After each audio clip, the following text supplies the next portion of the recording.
అతిపెద్ద షాపింగ్ ప్రపంచం సిఎంఆర్ మన కరీంనగర్ లో ప్రముఖ సినీ తారలచే ఆగస్టు 9న గొప్ప ప్రారంభం. వయనాడు విషాదం 340 మంది ప్రాణాలు తీసిందే. ఇంకెంతమంది బురదలో కొండ చర్యల్లో చిక్కుకొని ఉన్నారో తెలియదు. మృతుల సంఖ్య ఎంతకు దాటుతుందో అంచనా వేలేం. ఎన్నో కుటుంబాలు ఇళ్లను కోల్పోయాయి. మరెన్నో కుటుంబాలు తమ వారు ఎక్కడున్నారో బతుకున్నారో లేదో అనేది తెలియక కన్నీళ్లు కారుస్తున్నారు.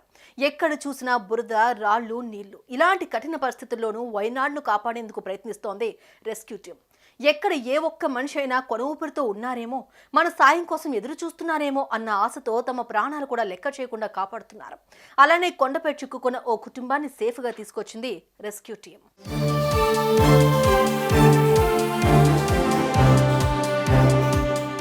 ఏమాత్రం స్వార్థం లేకుండా ఒకరి ప్రాణం కాపాడితే చాలు అనుకుంటూ ప్రాణాలకు తెగించి వాయనాడ్లో పనిచేస్తున్నారు రెస్క్యూ సిబ్బంది. తిండి, నిద్ర ఏం పట్టించుకోకుండా ప్రజల ప్రాణాలు కాపాడుతున్నారు. అలా ఓ డేరింగ్ ఆపరేషన్ చేసి ఓ కుటుంబాన్ని కాపాడారు.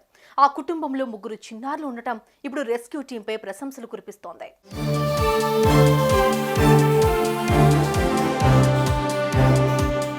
కేరళలోని వయనాడ్లో కొండ చర్యలు విరిగిపడి ఆ ప్రదేశాన్ని శ్మశానంలా మార్చేసింది.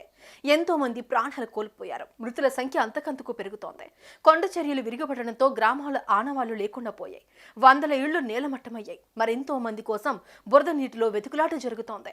కొండ చర్యలు ఇంకా విరిగి పడుతూనే ఉన్నాయి. కానీ రెస్క్యూ టీం మాత్రం అవేం పట్టించుకోకుండా సహాయక చర్యలు కొనసాగిస్తోంది.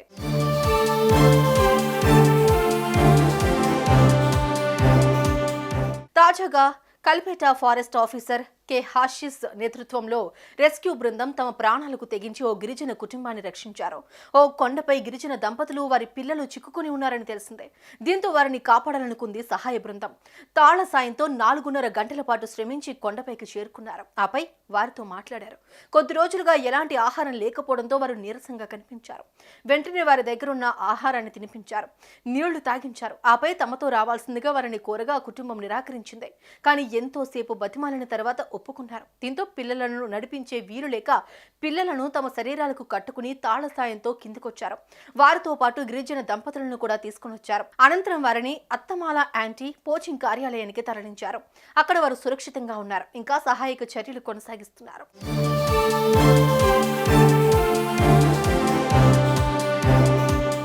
అటు ఈ రెస్క్యూ ఆపరేషన్ కు సంబంధించిన వీడియో బయటపడింది. పిల్లలను శరీరాలకు కట్టుకుని సహాయక సిబ్బంది కొండల్లో నడుచుకుంటూ వస్తున్న తీరు ప్రశంసనీయంగా ఉంది. ఈ వీడియోపై ప్రజలు స్పందిస్తున్నారు. ఇలా ఎంతో మందిని కాపాడారు. ఈ వీడియో మాత్రమే బయటకొచ్చింది. ఇలాంటి వీడియోలు మరిన్ని బయటకు రావాలని రెస్క్యూ టీం కృషి దేశంలో ప్రతి ఒక్కరికి తెలియాలని అంటున్నారు. మీరేమంటారు? కామెంట్స్లో చెప్పండి.